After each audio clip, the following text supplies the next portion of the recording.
નમસ્કાર મંતવ્ય ન્યૂઝમાં આપનું સ્વાગત છે। ઇન્ડિયા એટ 9 સાથે હું છું હિનલ। લોકસભા 2024ની ચૂંટણીને લઈને દિગ્ગજો પ્રચંડ પ્રચાર કરી રહ્યા છે અને ત્યારે ગૃહમંત્રી અમિત શાહ પણ ઉત્તર પ્રદેશના ઉંચાહાર પહોંચ્યા હતા અને જ્યાં તેમણે જંગી સભાને સંબોધિત કરી હતી। આ દરમિયાન અમિત શાહે રામ મંદિર મુદ્દે રાહુલ ગાંધી અને મમતા બેનર્જી પર આકરા પ્રહાર કર્યા હતા। પ્રહાર કરતા તેમણે કહ્યું કે ઇન્ડિયા એલાયન્સ વાળા જીતશે તો ફરીથી રામ મંદિર પર બાબરી તાળું લગાવશે। આ સાથે જ ઇન્ડિયા એલાયન્સમાં પરિવારવાદી વિચારધારા હોવાનો આક્ષેપ પણ કર્યો હતો।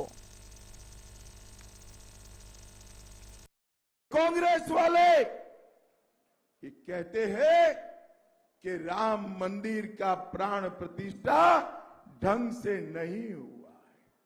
भाइयों बहनों, मेरी बात याद रखना, ये इंडी अलायंस वाले आएंगे तो राम मंदिर पर फिर से बाबरी ताला लगाएंगे। क्या आप चाहते हैं? जोर से बोलिए, चाहते हैं क्या? भाइयों बहनों, एक कांग्रेस पार्टी इंडी अलायंस परिवारवादी गठबंधन है। वो अपने परिवार का सोच रखने वाले लोग।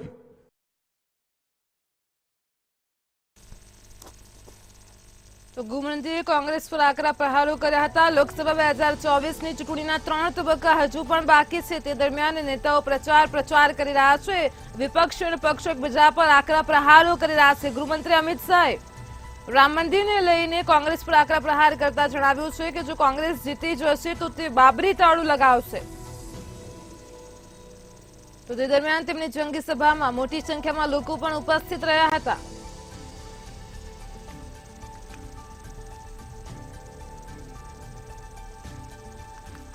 અમિત શાહ લોકસભા 2024ની ચૂંટણીને લઈને પ્રચાર કરી રહ્યા છે। તે દરમિયાન તેમણે વિપક્ષ ઉપર આકરા પ્રહારો કર્યા હતા।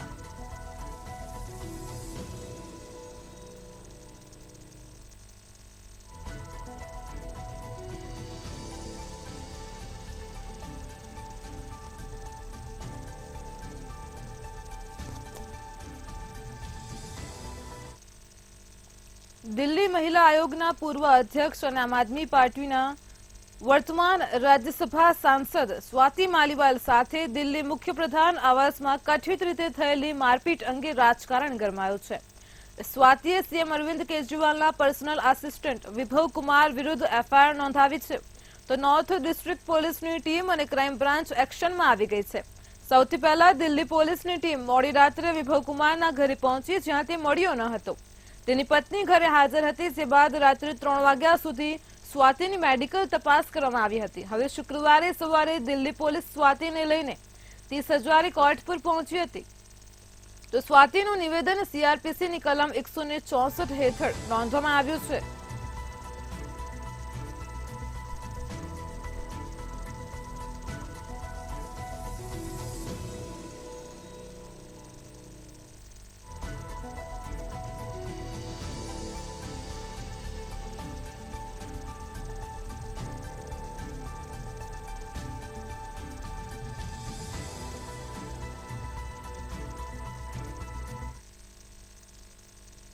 કોંગ્રેસ મહાસચિવ પ્રિયંકા ગાંધી વાડ્રાએ આમ આદમી પાર્ટીના સાંસદ સ્વાતિ માલીવાલ પરના હુમલા પર પ્રતિક્રિયા આપી હતી।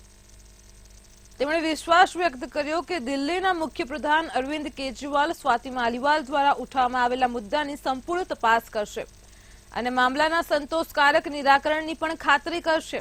વધુમાં કહ્યું કે તેઓ હંમેશા મહિલાઓના સમર્થનમાં ઊભા રહ્યા છે।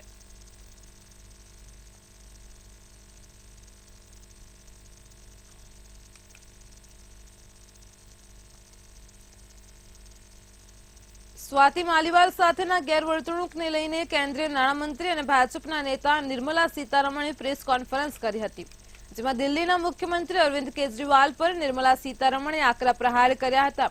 સ્વાતિ માલીવાલના મામલે અરવિંદ કેજરીવાલના મૌન પર સવાલો ઉઠાવ્યા હતા।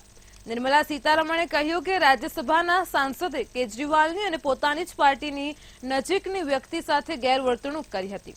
આમ છતાં દિલ્હીના મુખ્યમંત્રી મૌન છે। તેમણે કહ્યું કે કેજરીવાલે આ માટે માફી માંગવી જોઈએ ન તેની જગ્યાએ તેઓ આરોપી વિભવ કુમાર સાથે આરામથી ફરી રહ્યા હતા।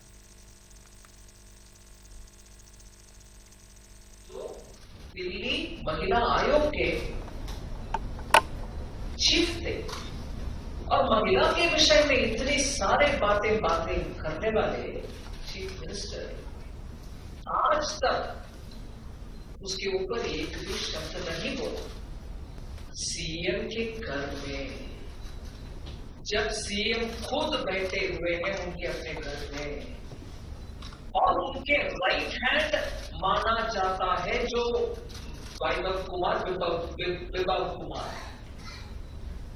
वो जाकर के उनके पार्टी के एक महिला सदस्य को और राज्यसभा मेंबर को और कल परसों तक जो महिला आयोग के हेड थे वो महिला को, इसमें सिंबलिज्म भी देख लीजिए। महिला आयोग के प्रेसिडेंट आज राज्यसभा में बैठे हुए महिला सदस्य, उनको उन्हीं के अपने घर में ही सीटेड इन दिस हाउस चल रही है, उनको कुछ उसके बारे में चिंता नहीं है और उसके ऊपर बयान देने का भी आत्मविश्वास जिनका नहीं है। इससे सीएम केजरीवाल पूरे सामने आके क्षमा मांगना चाहिए। પશ્ચિમ બંગાળના મુખ્યપ્રધાન અને તૃણમૂલ કોંગ્રેસના વડા મમતા બેનર્જીએ 24 કલાકની અંદર તેમના નિવેદનને પલટાવ્યું છે, જેમાં તેમણે કહ્યું હતું કે જો ઇન્ડિયા ગઠબંધનની સરકાર રચાય છે તો તેઓ તેને બહારથી સમર્થન આપશે। હવે મમતાએ યુટર્ન લેતા કહ્યું કે તે સંપૂર્ણપણે વિપક્ષી ગઠબંધનનો ભાગ છે। ટીએમસી ચીફના આ નિવેદનથી ઇન્ડિયા ગઠબંધનમાં તિરાડ દેખાવા લાગી છે। મુખ્યમંત્રી મમતા બેનર્જીએ ચૂંટણી પ્રચાર દરમિયાન કહ્યું, લોકોએ ગઈકાલે આપેલા મારા નિવેદનને સમજ્યું નથી। હું સંપૂર્ણપણે ઇન્ડિયા ગઠબંધનનો એક ભાગ છું। ઇન્ડિયા ગઠબંધન મારી જ ઉપજ હતી। અમે રાષ્ટ્રીય સ્તરે સાથે છીએ। જો કે આ સમય દરમિયાન મમતાએ આરોપ લગાવ્યો કે કોંગ્રેસ અને સીપીઆઈ ભાજપ સાથે છે।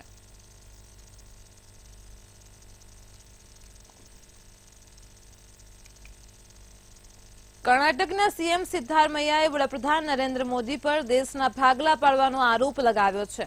સીએમ સિદ્ધારમૈયાએ સોશિયલ મીડિયા પ્લેટફોર્મ એક્સ પર લખ્યું છે કે દક્ષિણ ભારતના મોટાભાગના વિસ્તારોમાં ચૂંટણી યોજાય છે। મોદી હવે ઉત્તર અને દક્ષિણને વિભાજિત કરવાનો પ્રયાસ કરી રહ્યા છે અને તેઓ ઝેર ઓંકતા હોય છે।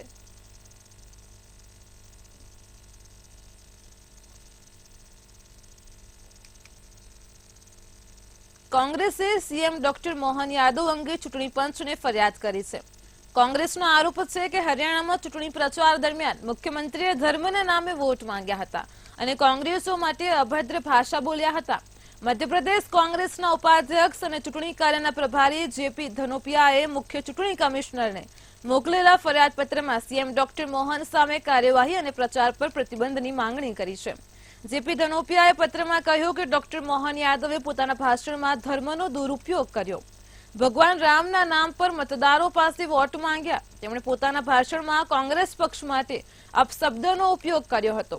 તો પીસીસી ચીફ જીતુ પટવારીએ સીએમ મોહન યાદવના નિવેદન પર વળતો પ્રહાર કર્યો છે અને સાથે જ ટ્વીટમાં લખ્યું છે કે સંકુચિત સત્તાની ભૂખી ભાજપે વિશ્વના ધણીને રાજકારણનો વિષય બનાવી દીધો છે।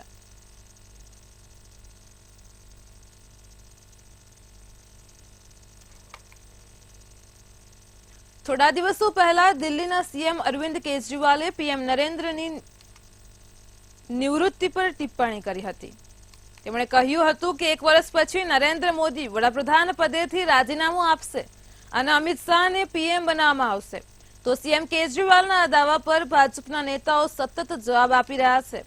આજે કેન્દ્રીય મંત્રી રાજનાથ સિંહે સીએમ કેજરીવાલના દાવા પર પ્રતિક્રિયા આપતા કહ્યું કે ભારતીય જનતા પાર્ટીના વરિષ્ઠ નેતા હોવાના નાતે હું કહેવા માંગુ છું કે તેઓ 2024માં ભારતના વડાપ્રધાન બનશે। 2029માં પણ તેઓ ભારતના વડાપ્રધાન બનશે। રાજનીતિ આ રીતે કરવામાં આવતી નથી। કેજરીવાલ કહે છે કે ઉત્તર પ્રદેશના મુખ્યમંત્રી યોગી આદિત્યનાથ પણ મુખ્યમંત્રી નહીં રહે। શું આનો અર્થ એ છે કે માત્ર તેઓ જ મુખ્યમંત્રી રહેશે? મજબૂત નેતૃત્વ માટે આવી વાતો કરવી દુર્ભાગ્યપૂર્ણ છે।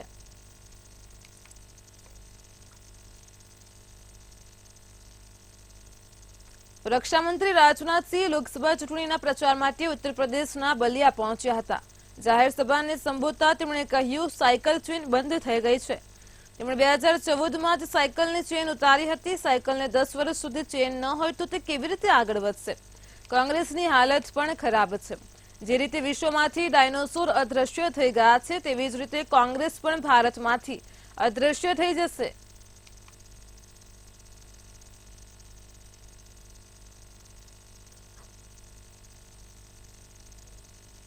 બિહારમાં ચોથા તબક્કાના મતદાન પહેલા નેતાઓ વચ્ચે શબ્દયુદ્ધ તેજ થઈ ગયો છે। બિહારના પૂર્વ ડેપ્યુટી સીએમ તેજસ્વી યાદવે એલજેપી રામવિલાસના રાષ્ટ્રીય અધ્યક્ષ ચિરાગ પાસવાનને પોતાના સવાલોથી ઘેરવાનો પ્રયાસ કર્યો છે। ચિરાગ પાસવાન પર ટિપ્પણી કરતા કહ્યું છે કે તેઓ જે દિવસથી રાજકારણમાં આવ્યા છે ત્યારથી જ તેઓ આરએસએસ સાથે છે, તેઓ ભાજપના રંગમાં રંગાયેલા છે।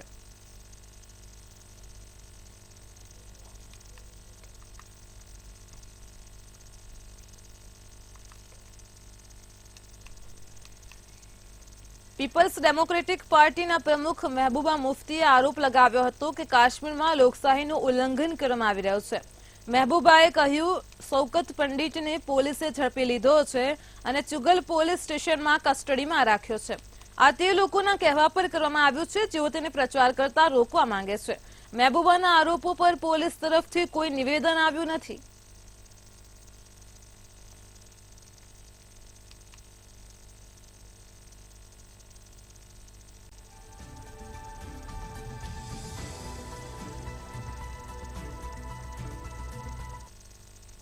સમગ્ર દેશમાં ગુજરાત સહિત ઉત્તર ભારતમાં કાળઝાળ ગરમીનો પ્રકોપ વર્તાઈ રહ્યો છે અને ત્યારે રાજસ્થાનના ગંગાનગરમાં પારો 46 ડિગ્રીને પાર થઈ ગયો હતો। હવામાન વિભાગ મુજબ રાજસ્થાનના અનેક વિસ્તારોમાં પારો 45 ડિગ્રીથી ઉપર રહ્યો હતો। ગંગાનગર ઉપરાંત બારમેરમાં પણ તાપમાન 46 ડિગ્રી નોંધાયું હતું, જ્યારે જેસલમેરમાં 45.5 ડિગ્રી, જ્યારે પિલાની અને જાલોરમાં 43.3 ડિગ્રી તાપમાન નોંધાયું હતું।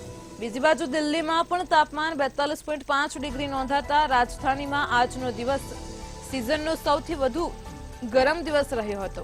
આ સાથે હવામાન વિભાગે આગામી દિવસોમાં ઉત્તર ભારતમાં હીટવેવના એલર્ટ જાહેર કર્યા છે। તો હવામાન વિભાગ મુજબ આગામી 4-5 દિવસ પંજાબ, હરિયાણા, રાજસ્થાન, દિલ્હી સહિત ઉત્તર ભારત અને બિહારમાં હીટવેવની સંભાવના છે। વધુમાં હવામાન વિભાગે દક્ષિણ ભારતમાં વરસાદની આગાહી કરી છે તેમજ કેરળના કેટલાક વિસ્તારોમાં ઓરેન્જ એલર્ટ જાહેર કર્યું છે।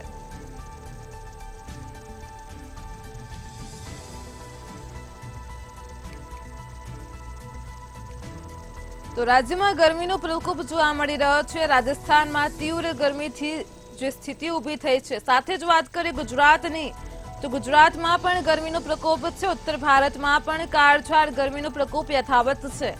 હવામાન વિભાગે દક્ષિણ ભારતમાં વરસાદની આગાહી કરી છે। તો આજરોજ દિલ્હીનું તાપમાન પણ 42.3 ડિગ્રી નોંધાતા દિલ્હીમાં આજે સૌથી ગરમ દિવસ હતો। દિલ્હીવાસીઓને આ સિઝનમાં પહેલી વખત લૂનો અનુભવ થશે। 4-5 દિવસ પંજાબ, હરિયાણા, રાજસ્થાન અને દિલ્હીમાં ગરમીનો પ્રકોપ યથાવત રહેશે। તો હવામાન વિભાગે આગાહી કરી છે તે અનુસાર રાજધાનીમાં પણ ટૂંક સમયમાં તાપમાન 45 ડિગ્રીને વટાવી જશે। તો રાજસ્થાનમાં તીવ્ર ગરમીની સ્થિતિ મળી હતી।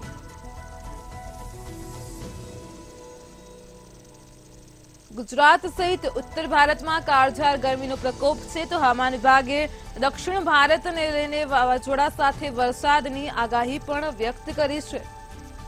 તો હવામાન વિભાગ આગાહી કરી રહ્યું છે તે અનુસાર હાલ અત્યારે સમગ્ર રાજ્યમાં ગરમીનો પ્રકોપ યથાવત છે। તો ઠેક ઠેકાણે વરસાદી માહોલ પણ જોવા મળ્યો છે। દિલ્હીવાસીઓને આ વખતે સિઝનમાં પહેલી વખત લૂનો અનુભવ થશે।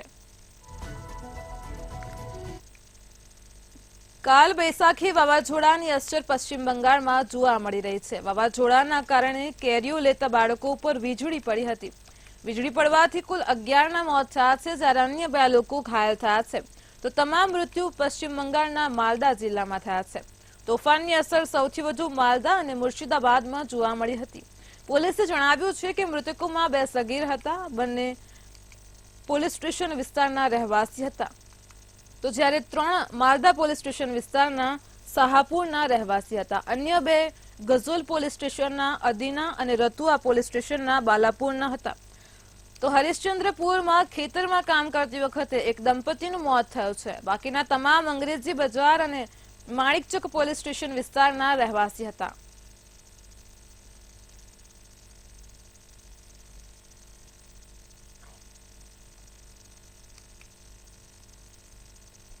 ઉત્તરાખંડના ચારધામમાં 31 મે સુધી વીઆઈપી દર્શન પરનો પ્રતિબંધ લંબાવી દેવામાં આવ્યો છે.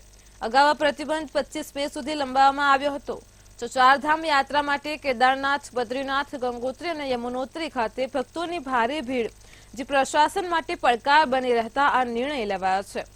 આ સાથે જ મોબાઈલ ફોન સાથે રાખવાનો લઈને પણ એક નવી એડવાઇઝરી જાહેર કરવામાં આવી છે, જે અનુસાર મંદિરના 50 મીટરની અંદર ભક્તો રીલ અને વિડીયો બનાવી શકશે નહીં. તો ઓફલાઈન રજીસ્ટ્રેશન માટે ઋષિકેશ અને હરિદ્વારમાં લગાવેલા કાઉન્ટરો પર 3 દિવસ માટે બંધ કરી દેવાયા છે, અને જેથી હવે ભક્તો માત્ર ઓનલાઈન જ રજીસ્ટ્રેશન કરાવી શકશે.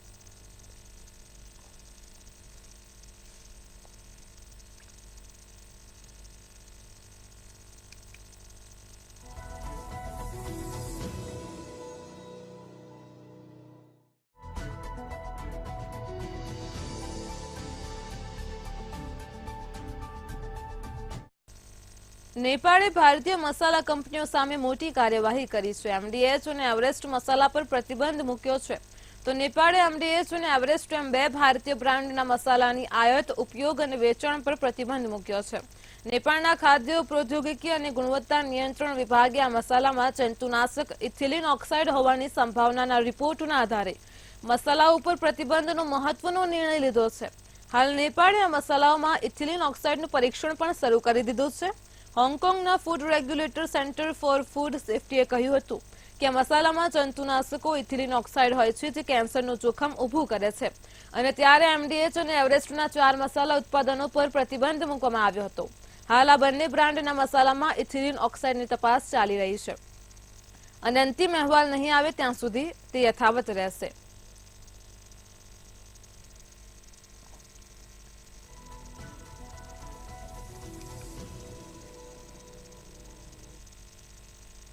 પાકિસ્તાન અધિકૃત કાશ્મીરમાં પીઓકે પાકિસ્તાન વિરુદ્ધ સતત વિરોધ જોવા મળી રહ્યો છે, અને જેમાં વધતી મોંઘવારીને લઈને વિરોધ પ્રદર્શને હિંસક સ્વરૂપ ધારણ કર્યું હતું. આ પ્રદર્શનોમાં આઝાદીના નારા લગાવવાના પણ સમાચાર છે, જેમાં બુધવારે લોટ અને વીજળીના ભાવને લઈને લોકો રસ્તા પર ઉતરી આવ્યા હતા. ટૂંક સમયમાં જ વિરોધ હિંસક બન્યો હતો, જેમાં પોલીસ સાથેના ઘર્ષણમાં અંદાજે 90 લોકો ઘાયલ થયા હતા અને 3ના મોત થયા હતા.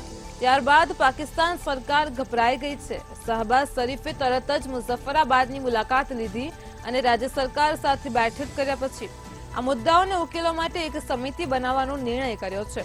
આ સાથે શહબાઝ સરકારે $83 મિલિયન પેકેજ જાહેર કર્યું છે.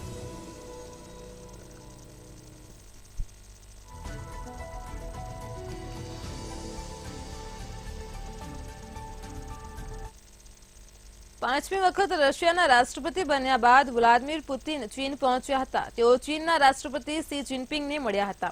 દ્વિપક્ષીય બેઠક બાદ પત્રકાર પરિષદ દરમિયાન બંને નેતાઓએ અમેરિકાની ટીકા કરી હતી. તેમણે અમેરિકા પર પરમાણુ બેલેન્સ ખોરવવાનો પ્રયાસ કરવાનો આરોપ લગાવ્યો. આ સિવાય બંને નેતાઓ રશિયા અને ચીન વચ્ચે સંરક્ષણ ભાગીદારી વધારવા પર સહમત થયા હતા. જિનપિંગે કહ્યું કે યુક્રેન યુદ્ધનો ઉકેલ રાજકીય સમજૂતીથી થવો જોઈએ. વિશ્વમાં સર્વોપરિતા માટે ચાલી રહેલી લડાઈ વચ્ચે પુતિને યુક્રેન યુદ્ધને સમાપ્ત કરવાના પ્રયાસો માટે ચીનનો આભાર માન્યો. તેમણે ચીનને રશિયામાં તેની કાર મેન્યુફેક્ચર કરવા માટે આમંત્રણ આપ્યું હતું.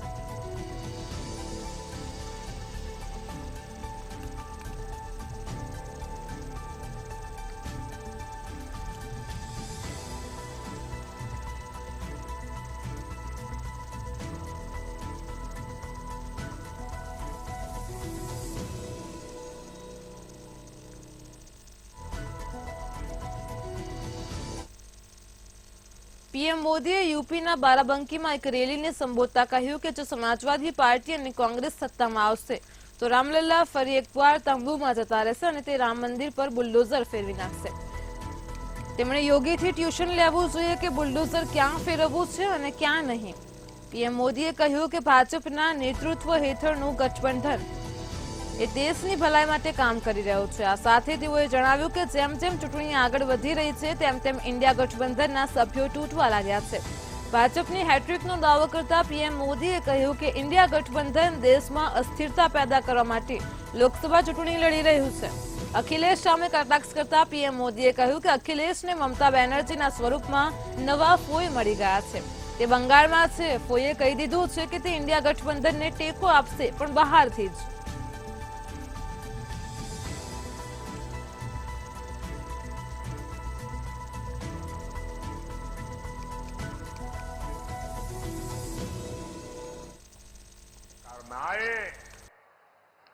रामलला को फिर से टेंट में भेजेंगे और मंदिर पर बुलडोजर चलवा देंगे। क्या योगी जी से यही सीखना है क्या? अरे जरा योगी जी से ट्यूशन लो, बुलडोजर कहां चलाना कहां नहीं चलाना।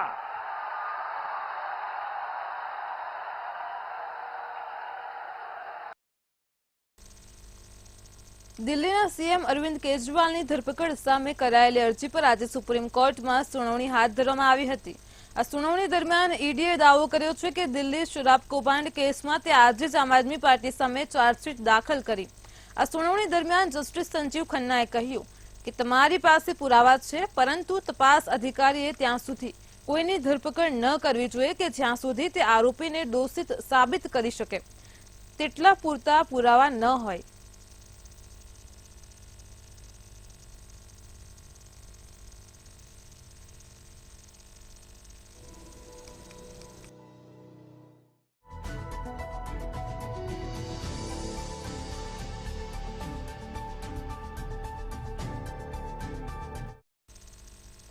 એએમસીના ઉત્તર ઝોનમાં આવેલ બાપુનગર અર્બન હેલ્થ સેન્ટર ખાતે છેલ્લા 5 દિવસથી ગટરના પાણી રસ્તા ઉપર વહી રહ્યા છે, જેને કારણે ગંદકીનું સામ્રાજ્ય પણ જોવા મળી રહ્યું છે। એએમસીના જે વિભાગની શહેરીજનો માટે પાણી, ડ્રેનેજ, રોડ રસ્તાની સફાઈ અને પ્રાથમિક આરોગ્યની સુરક્ષાની જવાબદારી હોય તે વિભાગના અધિકારીઓ કુંભકર્ણની નિંદ્રામાં સૂતેલા છે અને તેમના પર વહીવટીતંત્ર કે સત્તાધીશોની કોઈ અસર નથી, તેનો આ પુરાવો છે। આવા સંજોગોમાં પ્રી મોન્સૂનની કામગીરી માત્ર કાગળ પર જ ના રહી જાય તેવો ભય પણ સ્થાનિકોમાં છે।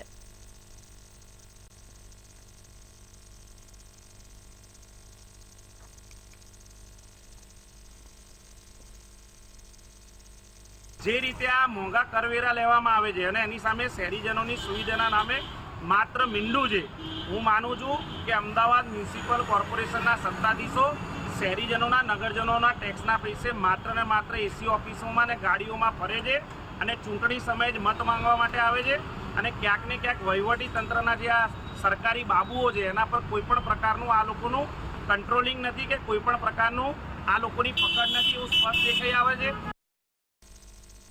અમદાવાદની 25 ગ્રાન્ટેડ શાળાઓને ડીઈઓ દ્વારા નોટિસ ફટકારવામાં આવી છે। ઓડિટ માટે હાજર ન રહેનાર શાળાઓને નોટિસ આપવામાં આવી છે। ખાતાકીય ઓડિટ માટે હાજર ના રહ્યા હતા। ઓડિટ રજૂ કરવા આજ સુધીની મુદ્દત આપવામાં આવી હતી અને ત્યારે ઓડિટ રજૂ નહીં કરે તો આગળના પગલાં ભરવામાં આવશે। તેમજ આચાર્યનો પગાર જૂન માસથી અટકાવી દેવામાં આવશે।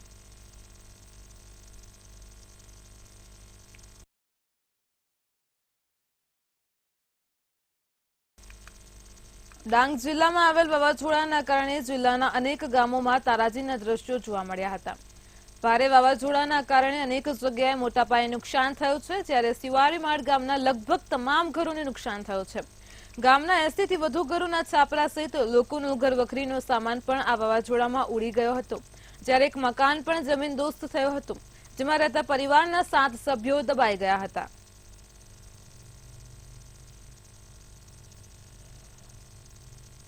3 વાગે જેવું વાવાઝોડા આવેલો એટલે એમાં 7 માણસો દબાઈ ગયેલા, એમાંથી 2 માણસોને દવાખાના લઈ ગયા, 5 માણસો સારા હતા। પછી ગામમાં નુકસાન બહુ થઈ, 50-60 ઘેરા જેવા એના પથરા આવા બધા ઉડાવી લીધા। એટલે બધા જ પથરા છે ને બધા ઉડાવી દીધા, કમસે કમ 150 ને ઉપર ગયા છે। એટલે બધા ગાયોના છે, પછી આ છેડો બનાવેલા આ બધા જ પથરા ઓછામાં ઓછા 150 ને ઉપર નીકળી ગયા છે। એટલે બધું નુકસાન બહુ થયું છે। તો અહીંયા તો સરકારી માણસો કોઈ નહીં આવેલા સાંજે, એટલે પછી છે ને અમે કોઈ જાણ તો કરેલી પણ કોઈ નહીં દેખાય। ફુંડારી આપણે રાજકારણની બી માણસો કોઈ નહીં દેખાય અહીંયા। અચાનક ચક્રવાતી તુફાન આવેલું હતું અને એ તુફાનમાં અમારા ગામના આ એક ખૂબ જ ગરીબ પરિવાર ચિંતુભાઈના ઘર એકદમ નેસ્તો નાબૂદ થઈ ગયું હતું અને એમાં એમના નાના પુત્ર અને એમના નાના બાળકો મળીને કુલ 7 જેવા માણસો આમાં દબાયેલા હતા। અમે અમારા ગામના જે યુવા સંગઠન છે એ તાત્કાલિક દોડી આવીને એને બહાર ખેંચી કાઢેલું હતું અને આવી રીતે અમારા ગામની જે 800 થી 900 ની જેટલી વસ્તી છે એમાં એટલા ઘરોને ખૂબ જ વ્યાપક પ્રમાણે નુકસાન થયું છે। આ જ્યાં જ્યાં નુકસાન થયું છે એ ઘરોની મુલાકાતે આવ્યા છે, બધું જ અમે બધી જ જગ્યાએ ગયા છે, બધું જોઈ રહ્યા છે। જે નુકસાન થયું છે એ બાબતે વહીવટી તંત્રની ટીમ જે ટીસીએમથી માંડીને બધા જ અધિકારીઓ અહીંયા છે એ લોકો સર્વે કરી રહ્યા છે અને આ બાબતે ડાંગના વહીવટી વડા એવા કલેક્ટરશ્રી અને ડીડીઓશ્રી સાથે પણ ચર્ચા થઈ છે. આખું વહીવટી તંત્રને અમે બધા જ લોકો સંકલનમાં રહીને જ્યાં જ્યાં આખા ડાંગ જિલ્લાની અંદર નુકસાન થઈ રહ્યું છે એનો અમે સર્વે કરાવી રહ્યા છે અને યથાયોગ્ય અમે બધા મદદ કરીશું. ઇન્ડિયા એટ 9 માં હાલ આટલું જ. પડે પણ અપડેટ મેળવતા રહો માત્ર મંતવ્ય ન્યૂઝ પર. નમસ્કાર.